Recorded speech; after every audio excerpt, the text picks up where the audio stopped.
Hi everyone, this is Tamara from Fashion Roundtable. Today I'm really pleased to bring you a selection of people here to talk about the opportunities and the issues and the creative challenges of building your brand and making design happen in the UK. I'm here with Kate Hills from Make It British, Richard Malone from Richard Malone, Sophie from Birdsong, and Nika from Paradise Row. It's really great to have you all here. Kate, could you just give us a little kind of not history story, but almost like a track back of what it's been like? Because obviously, before a lot of business went to China, we had a fantastic manufacturing industry in the UK. What's happened, and what are you doing to try and change that? Okay, well, I've been running Make It British for nearly 10 years now. And actually, I started it up because my background was in buying. I worked for places like Burberry when they made in the UK, Marks and Spencer's when they still made something in the UK. And I saw that everything was going overseas and I wanted to support the manufacturers that we have left here. So in the last 10 years, actually, when I started Make It British, everyone thought I was crazy. Like, what are you doing that for? We've got no manufacturing left here. And I thought, I'm going to prove that we do have. And actually, in the last 10 years, I have seen a big shift with so many more people, especially smaller brands and designers wanting to manufacture locally again. It makes much more economic sense to do that for so many different reasons. So it is growing now, but there's so much more opportunity. And you work with manufacturers all over the UK, don't you? It's not just a London story. I know our other guests on this conversation are their organisations are based in London, but where do you work with? I know we've had chats with Johnsons of Elgin, for instance, which are in Scotland, but who else would you say? Well, Johnsons are the biggest textile manufacturer in the UK. It is predominantly textile manufacturers and garment manufacturers that I work with. At our trade show, the manufacturers come from all across the United Kingdom, including Northern Ireland, where we've still got the last weaver of linen in the UK. So a real mix. And within that as well, I include things like leather goods manufacturers, footwear manufacturers. So when you set up Make It British, how easy was it for you to get people on board from the manufacturing side? Were they like, yes, Kate, this is a brilliant idea, or were they a bit reluctant to get on board with it? Once I'd found the manufacturers, it was really easy to get them on board. The issue back then was none of them were on the internet. Manufacturers are getting better now. Some of them even have Instagram accounts. But back then, a lot of them didn't even have a website. And when I would say to them, how are you getting your name out there? How are you finding your customers? They'd say, word of mouth, could do with a few more. It's like, well, if you haven't got a website. So I think manufacturers now as well are getting more bit more savvy about marketing, and that's part of the reason I set up the trade show, so that I gave them a platform for people to find them. And do you have you seen the COVID impacts massively impact on the sector yet, or is it still slow burning? What's been the kind of feedback you're getting? It varies. Some manufacturers have kept themselves busy making PPE related products, more likely supplying directly to not just the NHS, but doctors and dentists and people like that with gowns, for instance. A lot of the manufacturers, because they haven't been at full capacity, have been busy. So, it's difficult to run a sewing factory and have all your staff socially distancing, because the sewing machines by their very nature are not too distant apart. So most of them have kept running all the way through, but not at full capacity.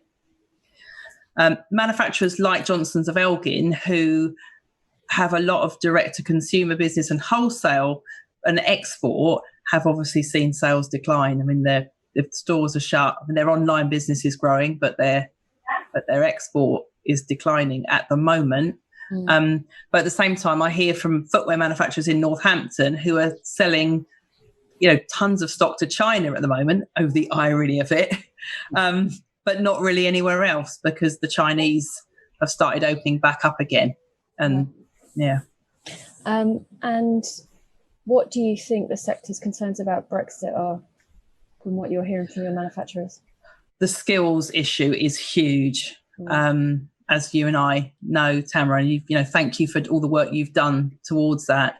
Particularly in London, so many of the workers that work in the factories have come from overseas, because that's where they still teach proper technical sewing skills. So we've given that up in the UK, teaching technical skills in favour of just design.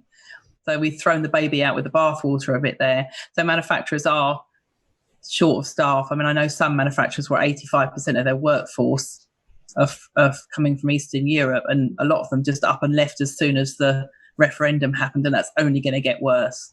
Yeah. But at the same time, I do think the fact that there's been this big movement towards making scrubs, more and more people have got a sewing machine out again.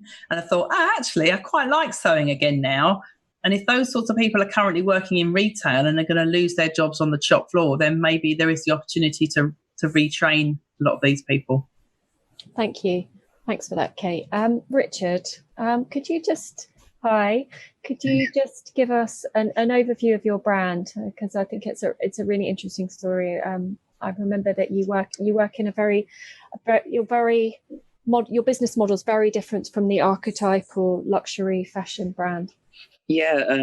So when I graduated from St. Martin's in 2014, I was actually considering going to do an MA in sculpture at the Royal Academy, but I didn't because I had some funding to do my own label, and that's kind of what happened. And then I had a store by my graduate collection, and I was introduced to sort of, it's one of these stores that buys things that are slightly more avant-garde to kind of fill a shop window, and they didn't really think that they bought it as congratulations, you've done this collection. It brings people into the store. But then a lot of sort of women, it was in Dublin, who were based in Dublin but are international, started kind of requesting to make orders and samples, and that's kind of how it grew into a made-to-order business. And that's kind of how I work. I show on seasons because I guess in London, one of the things with getting sponsorship is you agree to work within that archetype. And I think that's a very interesting conversation, because I think if I had a choice, I wouldn't show twice a year at all. It's just you kind of, in so many ways, you have to bite the hand that feeds you, because you disagree with the way that we're all working, and especially the pace of young designers that are kind of churned out. And I know there is exceptional design talent that has succeeded in London, but there's so many designers that haven't got to, scale their business. And it's kind of like trying to fit square pegs in round holes. It's like, it doesn't work like that for everyone. So I think when I began, I really wanted to just do things slowly. The things that I most enjoyed were sort of experimenting or figuring out new fabrications, really collaborating with people, keeping it really small scale. And if we're working with I found the wholesale model crazy, because I had come from working in Paris at a big luxury house, and we would do shows where the budget's tens of millions to do a show, and then it would be well, no one buys it. And it's just there for front. I thought surely there's a disconnect, and that, I think that really influenced my way of going forward. And again, the studios, it's kind of rethinking what you think of value or luxury, because I know with the British Fashion Council, I've had a lot of, they've been great sometimes, and sometimes we've had really open disagreements, because I don't think that model is sustainable at all, and it's still perpetuated as how you judge success is based on people who I guess are still playing to something that's very archaic and that you don't agree with. So it's sort of rethinking how you judge success or value or luxury or any of those things, and the kind of even the environment that you want in your studio. You don't want people to have to feel that pressure to work and deliver and make so many garments. And I think that now I get to do sort of more experimental things, knowing that my customers, I can WhatsApp or something, and be like, oh, we have this weird jacket and it's not going down a runway, and if you're interested, you can come and see it, or you can get photos or try it on when that's possible. So I think it feels a lot more natural to me. And that's also very much a bespoke relationship with your customer, which is actually going back to something that's very dressmaker or couture relationship of really, really understanding that your client wants to have that personal relationship with you. And I think that's something that actually Britain could do really well. That's even at the luxury end of the Savile Row relationship, where they or Loke or Trickers, where they knew the man's shoe size and what his shoe was, and they've got the last for the Prince of Wales and we, not the Prince Charles, the other one, Edward, and, they go back to this sense of heritage. And I think that that's something that we could do really well here, but sometimes getting caught in that cycle does crash and burn so much talent, because there must be an impact on mental health as well as the economy of your staff and your turnover. If you're just like thinking, right, I've got to think of the next amazing flat 15 minutes of fame to keep the press engaged, to keep going, to maybe not sell. I mean, it's a hugely risky enterprise, right? Yeah, it's wild. I mean, and then it's like when the sponsorship ends, what happens there? And I think being quite open about that with younger designers and understanding like how we can make something where we appreciate the value of what we do and that people respect it, because I've had real problems with when I've consulted with brands or I've worked with certain artists or musicians or whatever who keep telling young designers that they're so lucky to be in the room and not understanding how long it takes to make something, and I think it's really important to say, like, you're actually lucky to be working with us. We're the ones who are making things, and that's a skill. And our seamstresses are highly skilled. Any tailor that you might work with, there's so much skill in that. And I think it really does come down to education. And I mean, speaking about things moving abroad, I'm from Wexford in Ireland, which is a really small rural town, but we used to have loads of linen factories there, linen manufacturers. And in my lifetime, they all disappeared. So I've always been very sensitive to, things being moving overseas. Or I remember even I think there were some factories in the north that were making bras and stuff. So like my grandmother was a seamstress who made scrubs for the hospital, sort of a kind of stay-in seamstress making scrubs. And I remember thinking, like, all of these jobs are just going to go. And like, but the bras are still getting produced. And I have a very real sort of memory of like factories just being closed and empty, and that kind of cycle happening several times, as all different kinds of manufacturing moved overseas. So I think it's really vital that we can have conversations with the people that make our clothes and learn from them as well. I mean, one of the things that Jenny Holloway, who's not on this call but has Fashion Enter, said to me that she respected about when I was lobbying the government, and I remain consistently lobbying the government about what's called the SOL, which is the shortage occupation, I find it hard to say, shortage occupation list, which is to try to get garment workers and seamstresses and tailors onto the visa list, is that they're being classed as low skilled. Yeah. And I've said, no, they're highly skilled. They're just not highly paid. And if you do a cost analysis of what you're wearing, how do you expect them to be highly paid? Because you're certainly not paying £1,000 for your suit, are you? Yeah. And they'll say no. And so I'll say, well, how do you expect that tailor to make that amount of money? My great grandmother was a seamstress in North London, so I really do relate to that, because I definitely didn't think she was lowly skilled. I didn't have her skills. You look at a bag. I mean, I'll have one here somewhere. I've got her tapestries. The back's as good as the front. Yeah. Right. And she could. The story was my nanny could get 12 dresses out of the fabric for 11. The wedding picture of my grandmother. She's wearing a dress my nanny made, and looking amazing. And so I've never thought that. And so I think what it comes down to again is decision making made by people who haven't had those insights of being from those backgrounds. Exactly. Yeah, completely that. And also like it's really looked down upon. And I always found that really difficult because, the class thing is a different conversation, but in England, it's completely different to what it's like in Ireland. Being told when you're in an education system suddenly that you're working class is bizarre to me. I had no idea I was working class just because my parents were considered lowly skilled, and I think I grew up with like carpenters, builders, painters and decorators, people who could make amazing kitchens, my grandmother's sewing, and those to me are the skills to aspire to and to respect. And that's why when you talk about designers having a trajectory to become a creative director, I'd hate that because it would take away the skills that I learned, or my reason for going to university was to learn those skills. Arguably, two of our greatest British fashion designers turned creative directors, I'm thinking of John Galliano and Alexander McQueen, have not been helped by having to be so fast-paced that they've inevitably done less sewing and been less about what their core business and talent was. By being on that treadmill, it clearly didn't help their mental health at the highest stages of their career. So, it's one thing to get that fame and that, the big accolades, but if once you've got enough money to live on, that's another. I mean, I think a lot of these conversations across this week are also, what does success look like? Yeah. Because it does this growth success. And I think actually the core of British business was not about that. It was about keeping a client, building a relationship with a client. When you look at the industry that we had before the growth expansion of the 20th century. And I think that that's something that maybe we need to reanalyze. Yeah. And I'm not an economist at all. Someone keeps talking about this woman that wrote the book, The Donut Economics. And I do need to, that's on my list of books to read over Christmas, because I think that we're all being taught growth, right? Rather than maintenance. And what we're actually seeing with the fashion industry is this hype gone.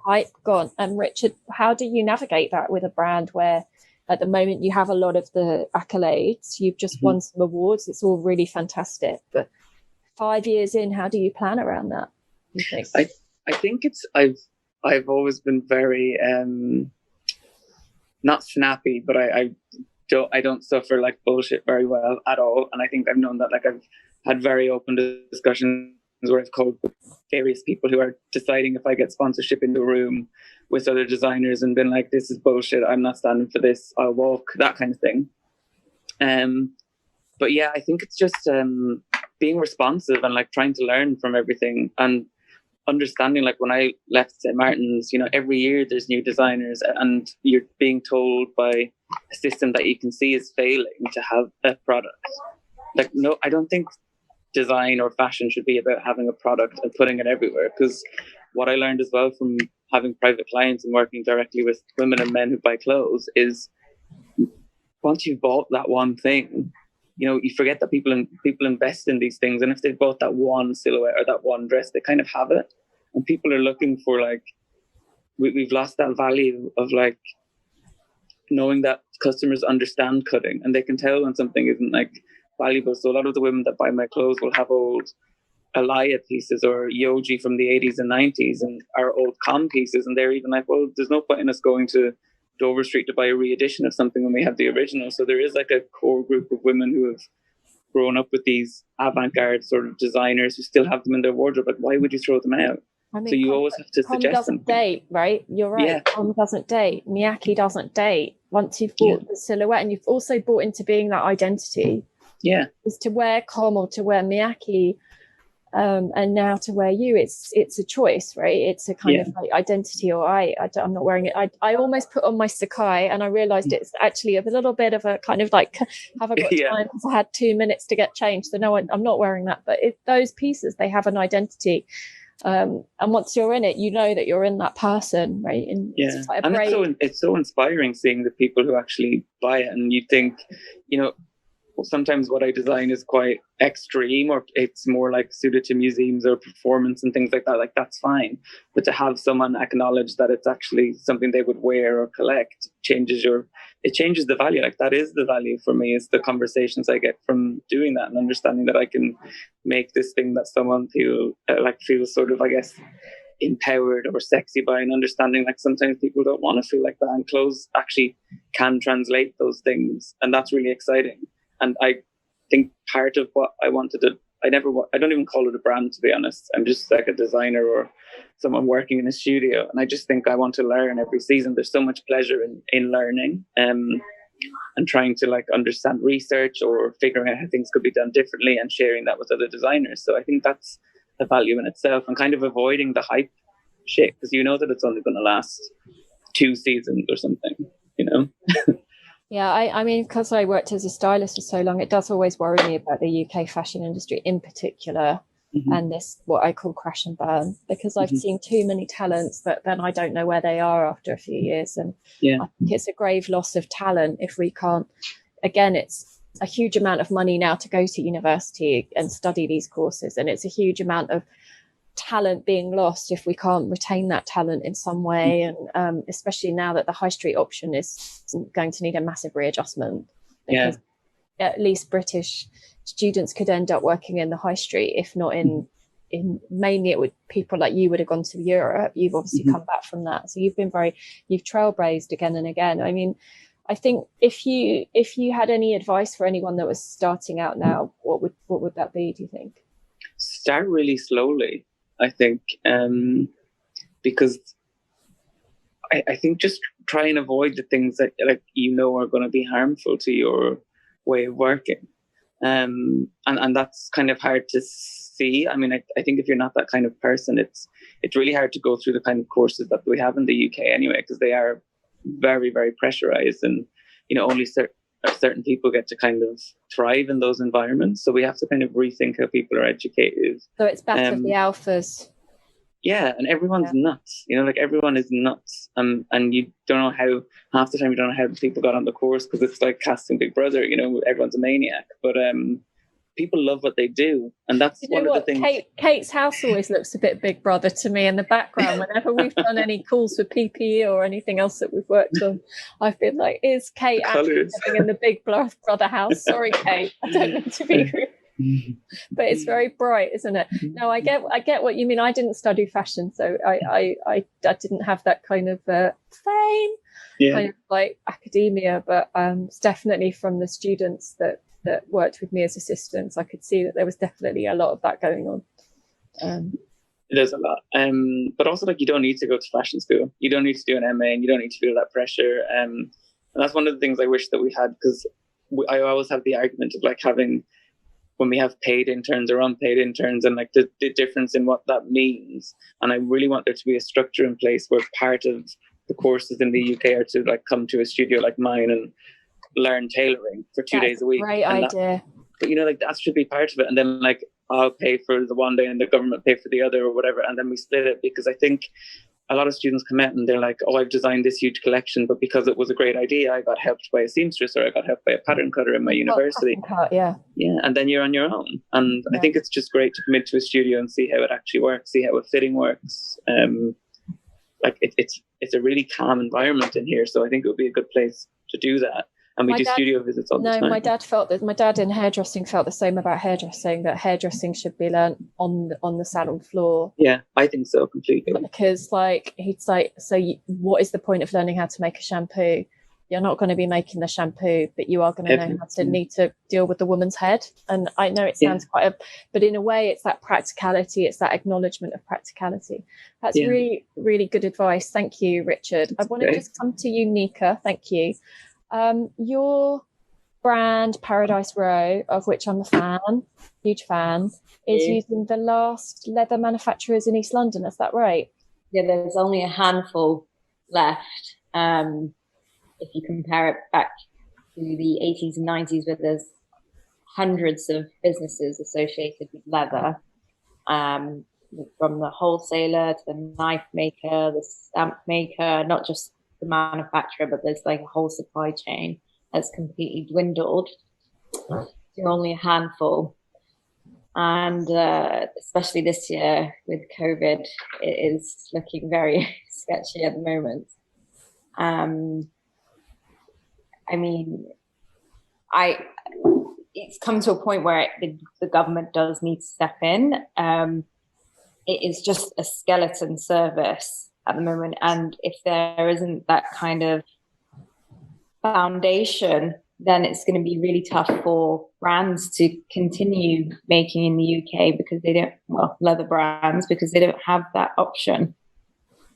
And I think the thing is with the news of the vaccine is that actually the light is coming at the end of the tunnel. But if we don't support what gives us light and what gives us life, once we're out of that hole, once we're out of this pandemic, we won't have a future to enjoy, because the future is going to be very, very tricky. I think if we don't have a creative industry, if we don't have the pub at the end of the road, if we don't have the cinema, if we don't have the gig and the festival, and equally if we don't have a fashion industry to look forward to, kind of what is life? Because I don't want to be Fatma retraining as a cyber technologist, thank you very much. And I'm no prima ballerina, but that just shows how off the mark government can be in understanding the creative sector. So the thing is that I think that what I've seen through this theme and what I'm coming back to is we just need to get smarter in what we're asking for, because other sectors really are, and they are being heard. And that, what I'm doing with Fashion Roundtable is trying to highlight these issues, but we're only 3 years in. I mean, you talk about the 90s, but even more recent than that, my cousin had at the leather factory in East London. As you know, I told you it was it was behind the mosque in Whitechapel. Yeah. And he was making for everybody from Burberry to Reese and Nicole Fari and All Saints, you name it. And in 1 year, Fouad's business all went to China, and he closed up, and then he set up a restaurant, and then that didn't work because there was an argument with the guy that owned the building, and all those skills of all his employees, and he'd built that business from nothing. When he came here from Turkey, he built it over the course of 20 years. It's gone, and all those skilled workers are gone, and you don't learn those skills again, especially if the colleges aren't actually teaching, as Richard's highlighted, the practical skills that you actually need to be the talent, because there's only so many Richards in the world. There's only so many super talented people that can be that lead designer, that you also need the skilled workers. So what would you suggest that happen? Because the problem I have is that what's going to come, which is the T levels, are not due to come until September 2023, which is when they're starting in garment workers training. So what do we do now? Because we're here, let alone 5 years down the line once they've graduated. What would you like to see from government? I would definitely like to see more funding into these manufacturers, more apprenticeship schemes for sure. I mean, again, I agree with Kate. The reason why a lot of these manufacturers are suffering is that they don't have the skilled workers, and so brands are kind of sometimes looking at UK manufacturers. They're slow, they don't have machines, they don't have enough of the employees, and they're like, well, do you know what, this is going to impact my business, so maybe the best choice is just doing it abroad. Just to give you an example, this year when I've launched a new collection, I think between March and now, the workshop had to close about 7 times because enough work wasn't coming in. So they were only opening when the work was coming in. If this carries on for the next year or so, I can't see people will get another job. Exactly. Because they can't just hang around and wait for the work to come in. That's I also, stressful. Yeah, it was super, super stressful.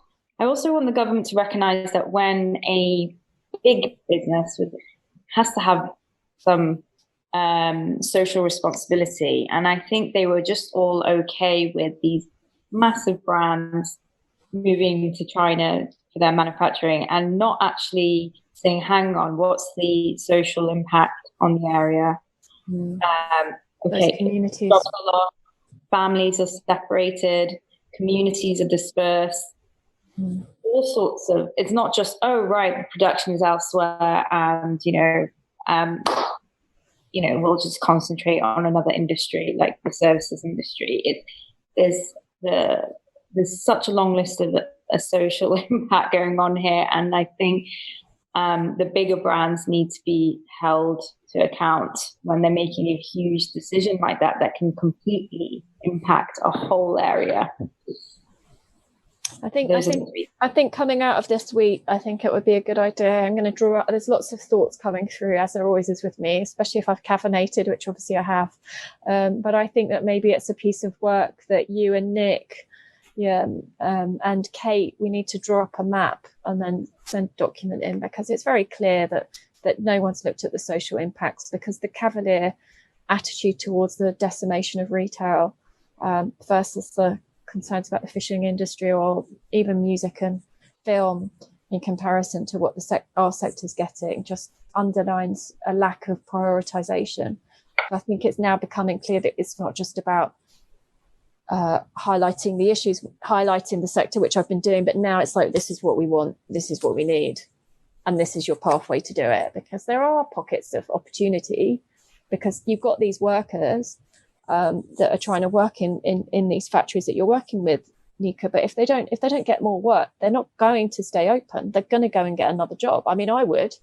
You can't carry on. I'm in 1 week and then I'm out the next week and then I'm back and then I don't know, and oh yeah, how do I do it again? I mean, it's too stop-start. It's going to impact on the work they're going to do and the quality of the work if they're having to work, because that's how can you pay your bills if you don't know whether you're working next month?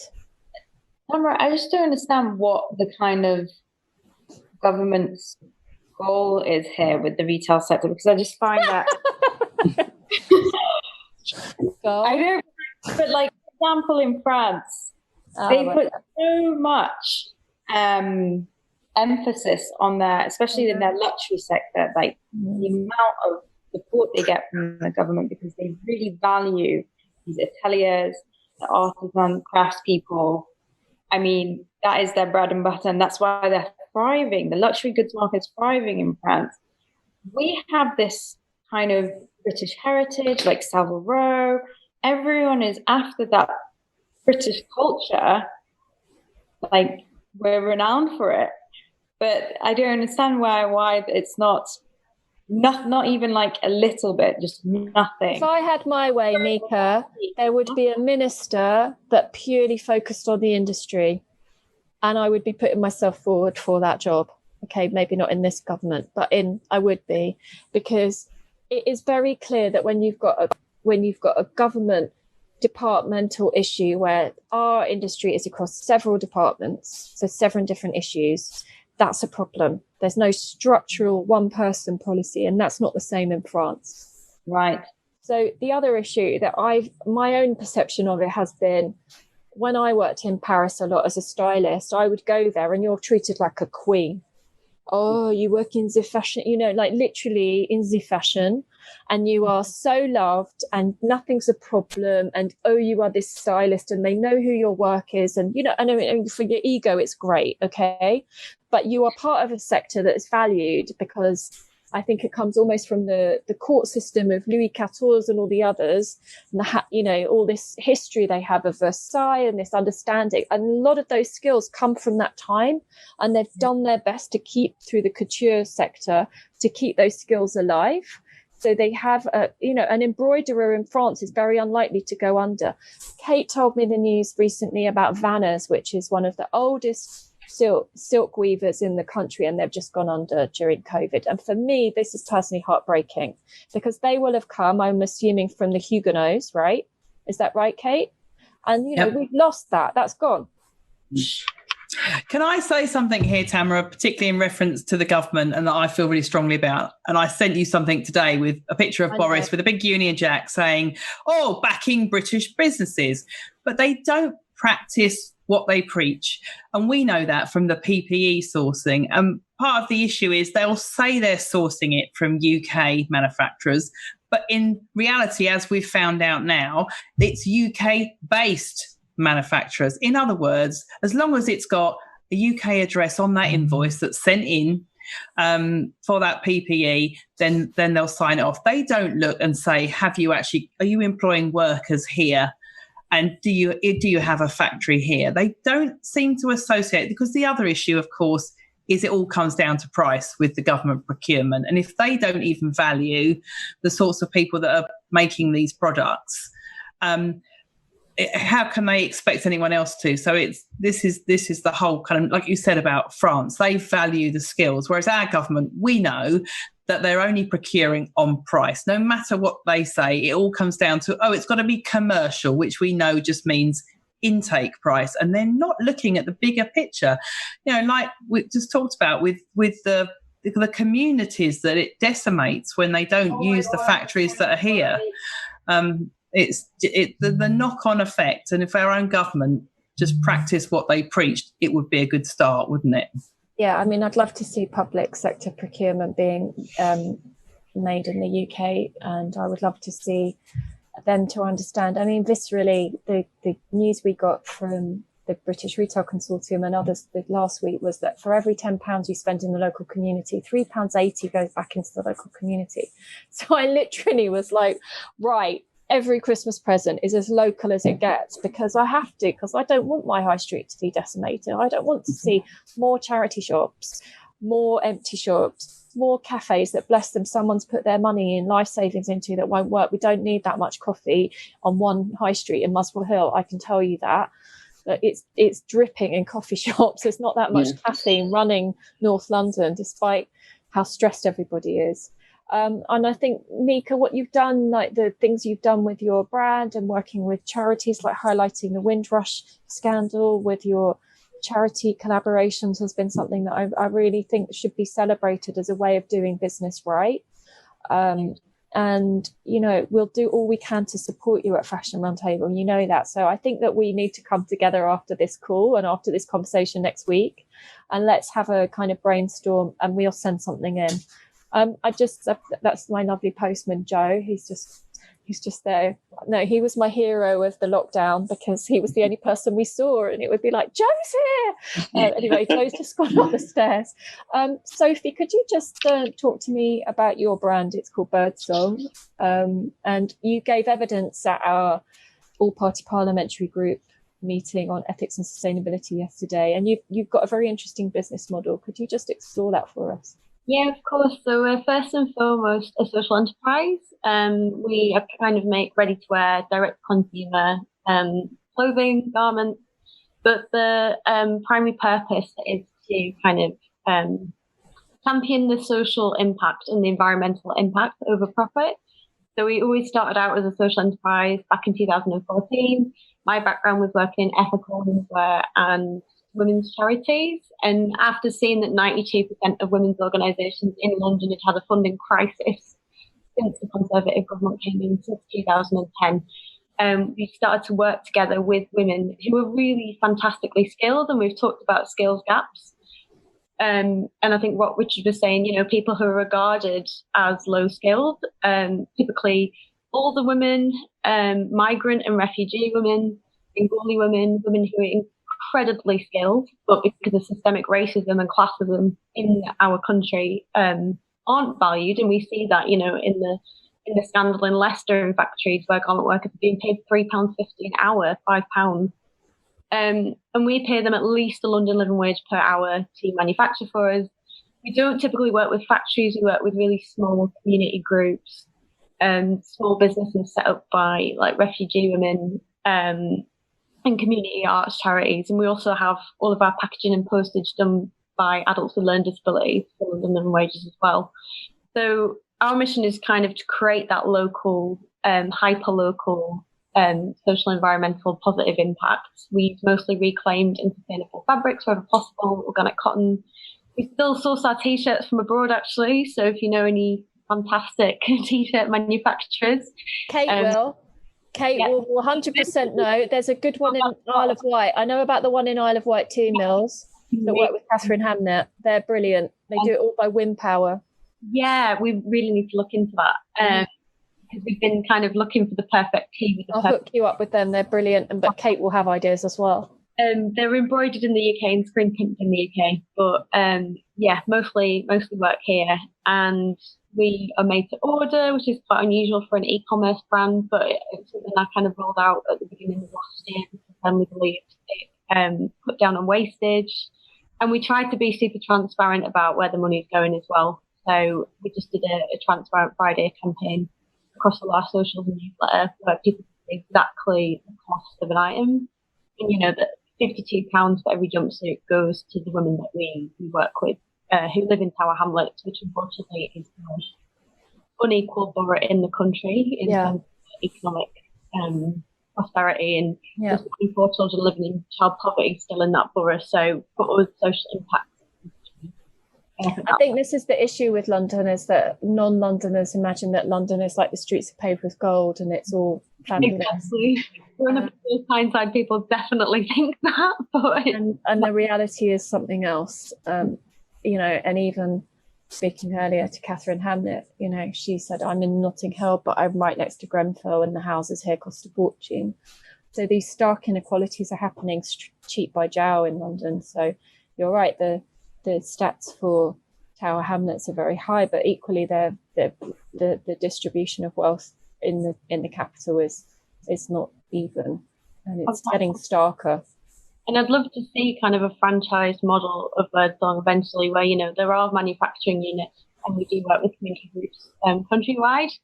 I mean, we're a really small team, as you can probably imagine, and like it's been going for 6 years. And my dream is to roll it out to different women's organisations and community groups. Because I know there's tons of ex-seamstresses. I know Denny at Fashion Enters just kind of saved the Laura Ashley factory, which is That's right.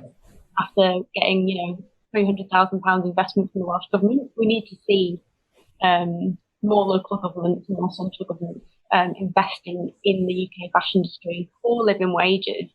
There are tens of thousands of skilled garment workers in this country, but we just need to pay them right, and we need to be using renewable power, and we need to be investing in fabric technology as well. I think I was presenting yesterday on fibre to fibre textiles waste that they're kind of making in Sweden. I don't even know what we're doing with our textiles waste. It's mostly going for like rag and insulation. You know what I want to know? I want to know why we're not using it in the insulation for the green strategy that the government's rolling out, this 10-point revolution or whatever the buzzwords. I mean, the drug one sounds like moonshot, sounds like you're in 007, and it's all like this kind of like James Bond language. But why aren't we using our wastes? Because they're throwing money at insulation, and yet we're not using. I have asked this question of DEFRA, and yet to have an answer of what are you going to do with this, because we have this mountain of waste that we're shipping off to other people or incinerating, and surely there's an opportunity for us to use it, because all these houses that we're living in are bloody freezing, and we're freezing cold, living in nice Victorian or Edwardian or whatever it is we're living in, that actually are quite cold for an island off the North Sea. And, maybe we could be using it, even if it's not in the kind of high fashion world, but just to get rid of some of the waste and reappropriate it. Got some great ideas about this. I remember having a conversation with them about, trash being our biggest resource. Well, it is. It is. Have you spoken to RAP, the charity who deal a lot with waste? Have you spoken with them at all? Yeah, we have actually, because we've done recycled cotton tote bags. And we work a lot with trade, so a lot of our fabrics are reclaimed at end of roll. But I would love to see kind of fibre to fibre solutions. If every local government had fantastic textiles waste recycling policies. You can tell my dad worked in recycling at Newcastle. Oh, did he? That's why I'm so passionate about. What did he do in recycling? Well, he was at the Department for Sustainability, but then got made redundant in 2013 because Newcastle doesn't have any budget for sustainability. A third of the budget got cut. So there was 0% arts funding, no budget for taking any kind of innovation and sustainability. So it wasn't a priority. And so just before we wrap up, but you're from Newcastle. So the last 10 years, austerity, etc. Have you seen these issues really impact on Newcastle and the area and the north? Level. North Tyneside in the northeast is still recovering from Thatcher. Like 1 in 3 kids still live in poverty since the 80s. And I think the main danger now is that we're seeing, I could get into politics massively, but because centralised funding gets reduced when there's council seats that aren't held by the main party, we're now seeing voters kind of being tricked into false promises. Because as soon as they get, a Conservative seat, then suddenly there's loads of new funding for regeneration when it was being held for 10 years. Mm-hmm. And I would love to, whatever party's in charge now, I would love to see more like fashion, like retail. Most of my friends and family up north work in retail, still being paid, poverty wages. I would love to see at least some investment in decent wages in that industry, and, like a Green New Deal for the fashion industry, because it's all very well, obviously it's a tragedy that Arcadia are going under and all those jobs will be lost, but we don't need, Philip Green's concept of a fashion industry.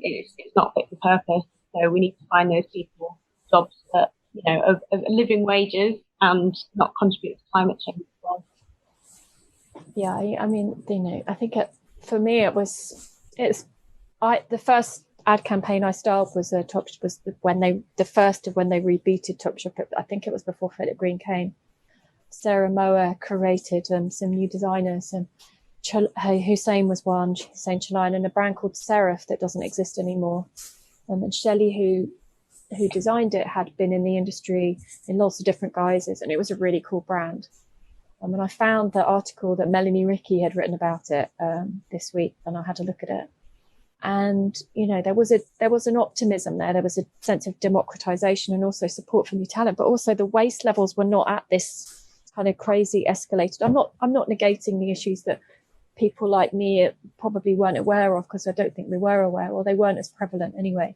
But I also think the insights weren't there.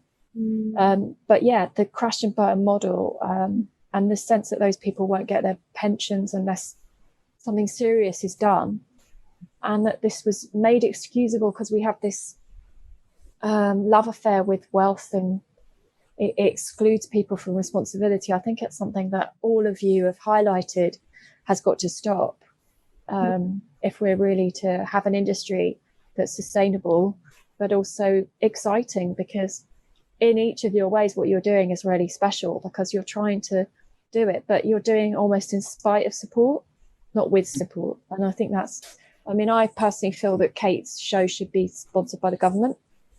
And as she knows, I've emailed them quite strongly and asked them to do this.